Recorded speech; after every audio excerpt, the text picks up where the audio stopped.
Salut à vous tous, bienvenue sur CC Info 91, la chaîne YouTube consacrée aux non-voyants.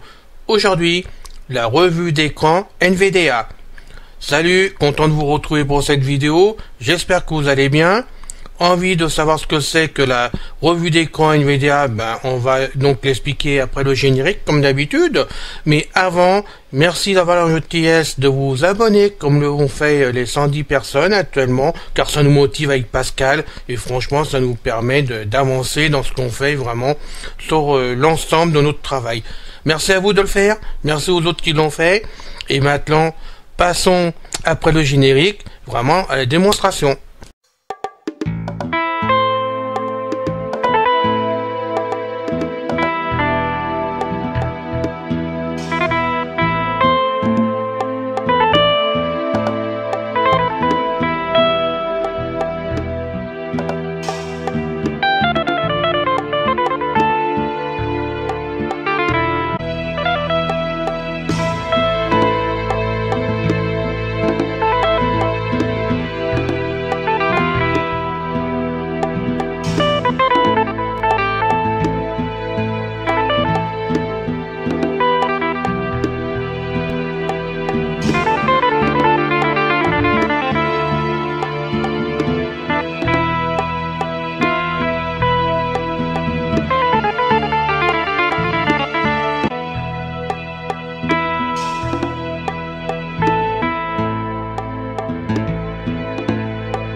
Aujourd'hui, la revue d'écran NVDA. Tout d'abord, je tiens à faire une précision importante pour vous tous. C'est que depuis des mois, pratiquement 8 mois, on va dire grosso modo, vous étiez nombreux à me demander de vous parler de la revue d'écran NVDA par rapport à la revue d'écran JAWS, que la plupart que vous possédez comme moi d'ailleurs, et vous aviez raison, fallait en parler, mais seulement que c'est très vaste. NVDA, c'est comme JAWS, c'est très vaste. Et m'en servant peu, ça me paraissait difficile de vous faire vraiment une démonstration sur cette revue d'écran, qui est une revue d'écran, je rappelle, qui est entièrement gratuite, qui est donc développée par des programmeurs bénévoles, on va dire des choses comme ça, vraiment, et qui font un travail formidable pour que l'ensemble des non-voyants du côté francophone et anglais puissent avoir une revue d'écran gratuite, qui ne coûte pas cher, qu'on puisse se servir vraiment immédiatement en mettant le PC en route, et que vraiment que tout le monde puisse avoir ça pour être indépendant par rapport aux valides. Donc c'était important qu'on en parle, mais je me voyais pas capable de le faire, je vous le dis franchement. M'en servant peu, je m'en sers à 3%, on va dire grosso modo. Non pas que je sais pas m'en servir du tout, mais cette revue d'écran, pour des raisons que je saisis pas du tout, j'arrive pas à m'y faire tout simplement. Je reviens toujours à JAWS. De temps en temps, je travaille avec par obligation parce que JAWS ne parle pas partout. Vous le connaissez un peu de ce côté-là.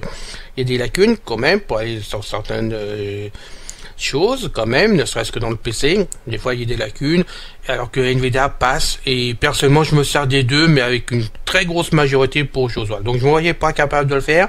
J'ai cherché des amis sur Internet qui veuillent bien faire des interviews, qui veuillent bien me faire des vidéos avec moi de façon à expliquer NVDA pour que vous puissiez vous en servir, parce que je rappelle, vous êtes quand même assez nombreux à vouloir soit quitter complètement JAWS pour passer à NVDA, chose que vous avez certainement raison d'ailleurs, ou alors d'autres pour vraiment le tester, pour voir comment ça tourne en cas de secours, parce que ça peut servir la roue de secours quand JAWS est en panne.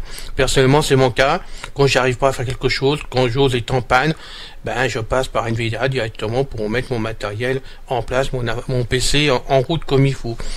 Donc, j'ai cherché, j'ai pas trouvé, j'ai demandé aussi à des formateurs de m'aider à faire ça, puisque je pensais que c'était un peu plus facile pour eux, peut-être à tort d'ailleurs, je dis pas. J'ai pas de refus, je vais pas dire surtout, non, je peux pas dire ça du tout. On va chercher comment je pourrais vous le dire. C'est pas des refus, mais ça paraissait impossible à faire.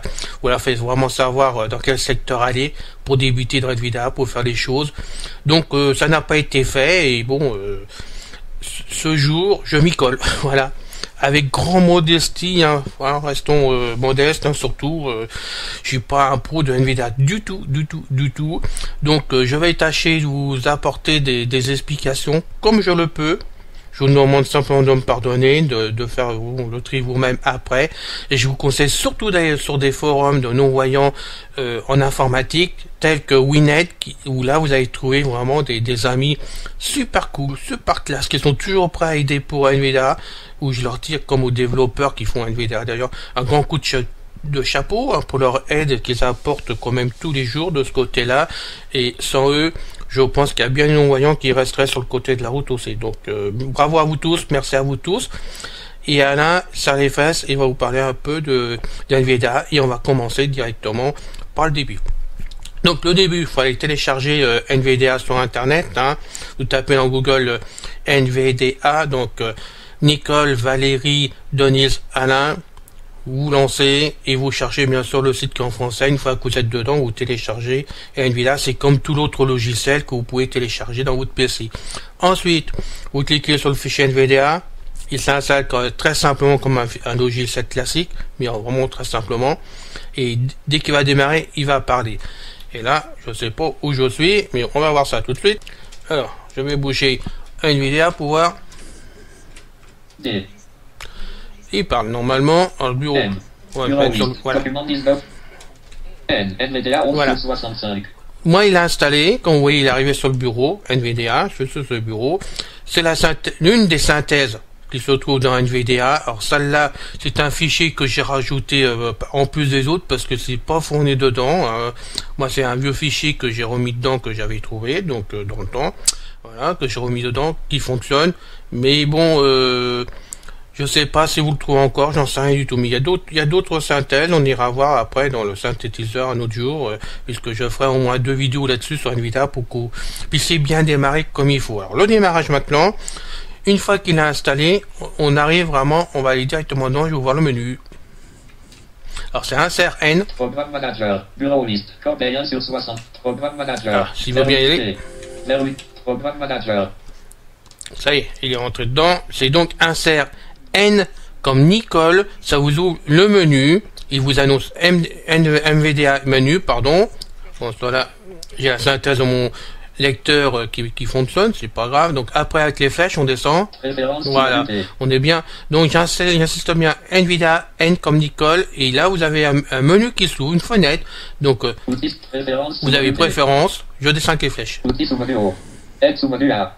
Profil de configuration, c'est revenir à la configuration sauvegarder R. Donc à tout moment, vous pouvez revenir à la base comme là actuellement. Réinitialiser la configuration aux valeurs par défaut. Sauvegarder la configuration S. Faire un don F. Ouais, faire un don, hein, c'est normal, puisque je rappelle que c'est entièrement gratuit, mais pour travailler sur Nvidia, il faut quand même bien des fonds, hein, pour rentrer des fonds, afin que d'aider, donc ça, selon votre cœur. Hein. QTQ. Voilà. Préférence sous menu T. Donc nous, ce qui nous intéresse, c'est préférences, parce que il y a les réglages dedans à faire. On fait entrer. Paramètres T. Donc maintenant, on va faire tab. Non, attendez. Ah oui, pardon. Donc il faut que je descende. Donc quand on fait ça, préférence, on fait entrer. On a donc paramètres, on descend avec les flèches. Dictionnaire de prononciation sous menu D. Prononciation des ponctuations et symboles T. Geste de commande G. Lecteur multimédia VLC. Complément d'accessibilité paramètres sous menu L. Extension des commandes de base de Nvidia sous menu E. Paramètres T. Dictionnaire de bon, on va pas tout faire, et c'est pas le but, hein. De toute façon, moi je vous dégrossis le démarrage de façon que vous puissiez suivre, essayer de comprendre des choses, puis je vous laisse faire la suite. Donc, on va faire donc maintenant, on est sur paramètres, donc maintenant on va faire tab. Non, on va faire entrer, pardon. Paramètres de Nvidia, général, configuration normale, dialogue, catégorie, liste, général 1 sur 13. Voilà. Donc maintenant on fait des tabs. Général page de propriété, langue, nécessite un redémarrage pour prendre pleinement effet. Liste déroulante utilisateur par défaut réduit Alt plus L. Donc moi on va faire tab. Sauvegarder la configuration en cliquant case à cocher Alt plus S. Alors ça c'est vous ce qui cochez ou ne cochez pas du tout. Hein. Ça c'est les réglages de départ à faire, de démarrage vraiment, pour bien vous servir de votre Nvidia. Donc après on fait tab. Afficher les options d'arrêt en cliquant Nvidia case à cocher Alt plus A. Donc moi je l'ai coché, hein, c'est pour vous. Jouer des sons au démarrage ou à l'arrêt de Nvidia case à cocher Alt plus J. Donc pareil, hein, cochez ou cochez pas. Alors pour cocher ou pas décocher, barre d'espace. Espace, non coché. Voilà, je recoche. Espace, coché. Voilà, c'est bon, continue. Niveau de journalisation. Liste déroulante info réduit Alt plus N. Démarrer NVDA automatiquement après ma connexion à Windows, case à cocher, donc cocher Alt plus D. Voilà. Alors là, si vous le cochez, ça veut dire que quand vous démarrez vraiment votre PC, vous le démarrez, vous arrivez l'ouverture de Windows se fait, et vous arrivez NVDA qui s'ouvre automatiquement. Moi, je le décoche tout simplement que je préfère me lancer sur JAWS, étant donné que je me sers très peu de NVDA, donc quand j'ai besoin, je coupe JAWS, et je repasse à NVDA, comme là, ça a été le cas. Donc maintenant, on continue par tab. Utiliser NVDA sur l'écran de connexion à Windows nécessite de privilèges administrateur. Case à cocher, cocher Alt plus U. Donc moi, c'est coché. Utiliser le paramètre NVDA actuellement sauvegardé pour l'écran de connexion à Windows nécessite de privilèges administrateur. Bouton Alt plus T. Voilà. Vérifier automatiquement les mises à jour de NVDA. Case à cocher, cocher Alt plus V. Alors ça, moi, je vous le conseille, parce que comme il y a souvent des mises à jour qui se font par ces développeurs pour NVDA, automatiquement, quand il y a une mise à jour, vous ouvrez NVDA et vous avez un message qui vous prévient qu'il y a une mise à jour qui vous attend, donc il faut faire oui ou non si vous voulez la prendre ou pas. Donc après vous faites oui, par des tables, vous suivez la procédure, c'est tout simple, il n'y a pas de souci. Donc on continue. Au démarrage, avertir d'une mise à jour en attente, case à cocher, cocher Alt plus M. Voilà, c'est là qu'il fallait vraiment cocher la case. Donc vous voyez. Espace, non coché. Voilà, je la recoche, toujours avec la barre d'espace, hein. Toujours table, on continue. Autoriser le projet NVDA à recueillir des statistiques d'utilisation, case à cocher, non coché. Donc ça c'est vous qui voyez, hein. Moi je m'en sers pas beaucoup, donc bon, je pense pas que je suis utile, mais sinon si vous en servez vraiment tous les jours, c'est intéressant de cocher parce que ça va quand même les aider de ce côté-là. Donc on continue par table. OK bouton. Voilà, et on fait OK. Donc barre d'espace. Voilà. Là, on est revenu sur NVDA classique, tout a été mis en place sans problème. Donc, on va essayer de retourner. NVDA menu. Voilà, NVDA menu, vous voyez, ce coup-ci, il me l'a dit. Tout à l'heure, il me l'a pas dit parce que, je sais pas pourquoi, mais il me l'a dit. Donc, on descend avec les flèches. Voilà, vous voyez. Bon, maintenant, on monte sur les préférences. On fait donc pardon. Entrée, je vais y arriver, excusez-moi. Dictionnaire de prononciation sous menu D. Donc là, je vous les laisse, on va rentrer dedans pour voir. Je fais entrer. Voilà. Tab. Non, on fait entrer. Dictionnaire par défaut dialogue. Entrée du dictionnaire Mistral plus D. Ajouter bouton Alt plus A. Maintenant, on fait table, hein, après c'est ce que vous voulez faire. Editer bouton Alt plus E, accent supprimer bouton Alt plus S. Toujours des tables. OK bouton. Voilà. Oui, c'est pas compliqué. Hein, la seule chose que quand vous quittez, et vous revenir dans le menu. Donc, on est dans le menu.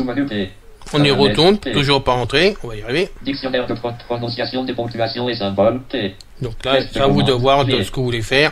Lecteur multimédia VLC, complément d'accessibilité, paramètres, extension des commandes de base de NVDA, paramètres, T. Bon, le tout, c'est de faire ça. Extension des commandes de base de lecteur multimédia VLC, geste de commande, prononciation des ponctuations et symboles. On va entrer dedans, tiens. Allez, hop, on fait entrer. Prononciation des symboles, français, dialogue, symbole liste, fin de phrase, remplacement, point, niveau, tous, préservé, toujours 1 sur 3760. Donc là, une liste. Fin de phrase, remplacement, fin de phrase, remplacement, fin de phrase, remplacement, point de suspension, fin de phrase, remplacement, point d'interrogation, niveau, fin de phrase, remplacement, point d'exclamation. Là, je suis descendu, je remonte. Fin de phrase, remplacement, point, niveau, tous, préservé, voilà. Toujours. Donc maintenant, je fais tab.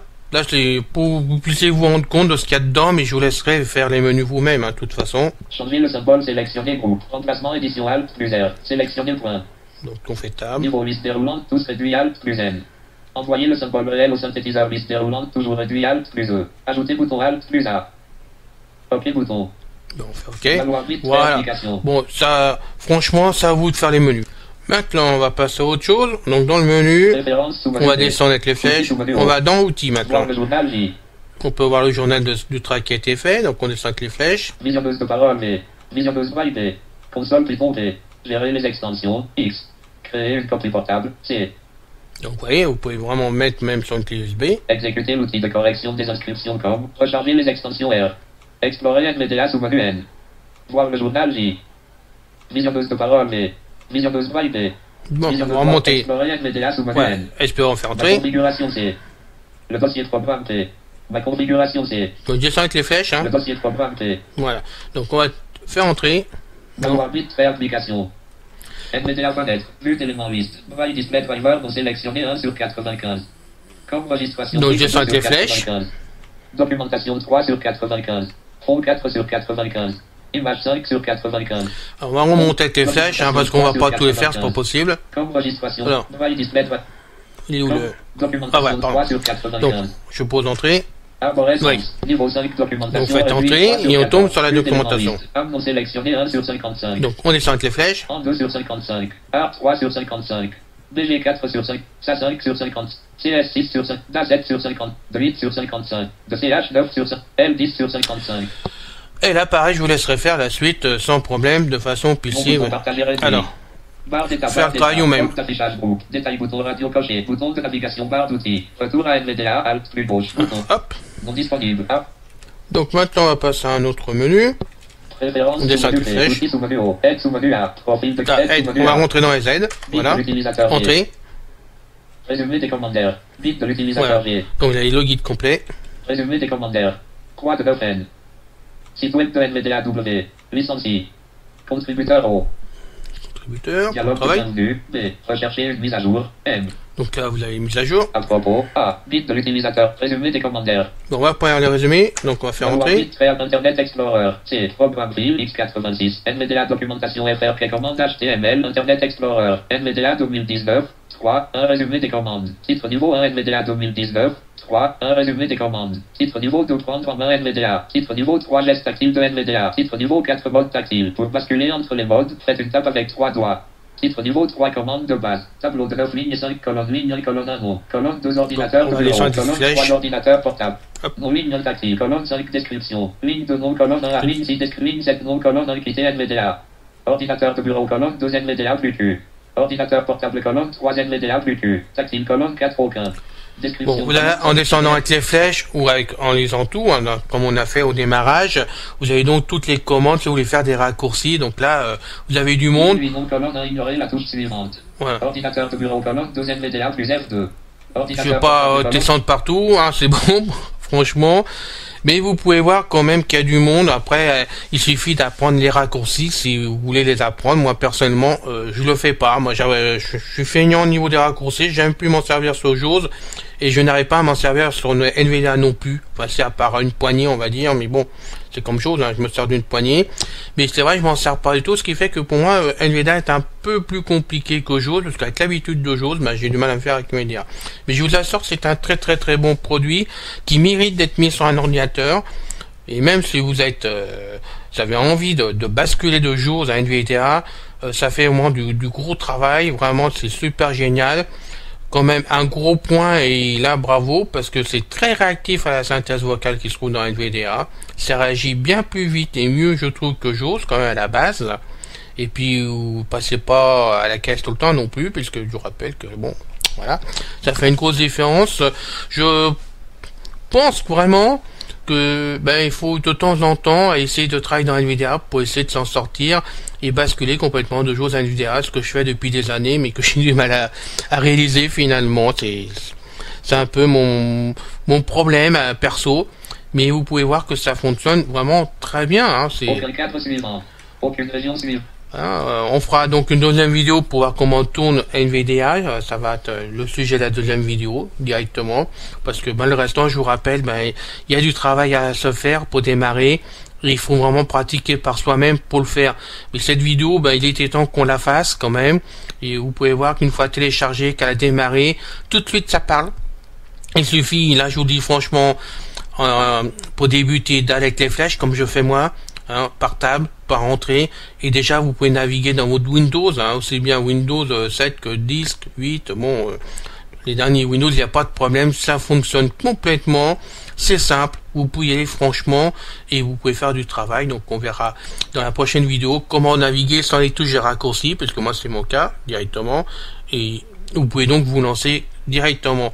Bien sûr, ceux qui sont habitués à se servir des touches raccourcies, je pense que là vous allez vous prendre vraiment votre pied, du plaisir à vous servir en NVDA, parce que c'est vrai que ça va très vite quand on sait vraiment les raccourcis et qu'on arrive à s'en servir tout de suite. Et franchement, c'est fabuleux. Voilà. Personnellement, vous voyez, je vous fais des vidéos sur sur YouTube directement pour ces Info 91, et avec JAWS 18. JAWS 2019, avec la démonstration aussi de 2020 que j'ai été téléchargé donc il y a quelques jours. Je peux vous dire que quand je mets une vidéo sur YouTube avec JAWS, et ben j'ai des lacunes par moment. Je trouve pas les menus facilement, ça parle pas. Je trouve pas comme ça a changé pour la mise en place des vidéos quand même. Il y a une petite lacune qui me gêne vraiment et je suis obligé rien que pour YouTube de passer par NVIDIA. Donc c'est pour vous dire que je suis bien obligé de m'y faire. Et si je veux me servir de Firefox, c'est pareil, je finis par passer par NVIDIA parce que j'arrive mieux avec NVIDIA qu'avec quelque chose pour me servir de Firefox. Je suis un fidèle accro de Internet Explorer, je me sers peu de Firefox, mais quand j'ai besoin d'aller vraiment sur YouTube pour mettre mes vidéos, je suis obligé de passer par Firefox, et là, NVIDIA, il n'y a pas de photo, c'est ce qu'il y a de mieux pour moi à m'en servir. Donc vous voyez que c'est très utile quand même NVIDIA d'une façon ou d'une autre, même pour ceux qui vraiment se servent beaucoup de choses. Et je le redis, malgré des fois qu'on me dise non, je crois sincèrement qu'il faut les deux sur sa machine. JAWS, si vous avez envie, bon sinon c'est pas utile, mais si vous avez JAWS, faut mettre NVIDIA parce que d'une part, ça vous permet de combler un peu vos lacunes quand même, et des fois les deux sont vraiment complémentaires l'une de l'autre, ça m'est arrivé aussi. Et d'autre part, quand JAWS est en panne, vous avez une NVIDIA qui vous dépanne bien, et croyez-moi, ça m'est déjà arrivé, donc ça dépanne, voilà. Donc je vous dis à bientôt pour la prochaine vidéo. J'espère quand même que vous m'avez suivi, que vous avez compris, parce que pour moi ce n'était pas du tout évident, c'est pour ça que je voulais pas faire ces vidéos. Mais bon, vu les demandes, franchement, j'ai craqué pour vous et j'ai fait la première vidéo pour NVIDIA en espérant que vous acceptiez ce que je viens de dire, de faire cette démonstration pour vous. Voilà. À bientôt pour la prochaine. Je vous retrouve avec beaucoup de plaisir comme d'habitude, bien sûr. Donc bonne journée à vous tous.